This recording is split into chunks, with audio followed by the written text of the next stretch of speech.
Ողջույն, այս տեսահոլովակը կնայ մոտավորապես 3-4 հազար մարդ, ավելի շատ քան Եվրադաշինքը ստացավ քվե Գյումրիում, արդյունքում մենք ունենք այնպիսի Գյումրվա քաղաքապետ, որը առաջարկում է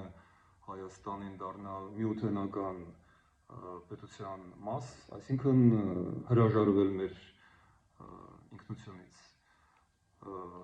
23 թվականի Երևանի քաղաքապետարանի ընտրություններին 71% չմասնակցեց։ Արդյունքում մենք ունենք այնպիսի Երևան, որտեղ մենք 300 բարձրահարկ շենք են կառուցում միաժամանակ, 3-ից 4 ժամ կորցնում ենք ամեն օր միայն խցանումներում, ճարիքի հաղթանակի համար ընդամենը պետք է, որ բարի մարդիկ չմասնակցեն հասարակական կյանքին։ Առաջիկա ամիսներին Հայաստանում թիմ ընտրություններ են,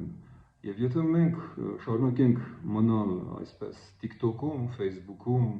Instagram-ում եւ չմասնակցենք հասարակական կյանքին, մենք կկորցնենք ոչ միայն Գյումրին, Երևանը, մենք կկորցնենք նաեւ Հայաստանը։ Մտածենք այդ մասին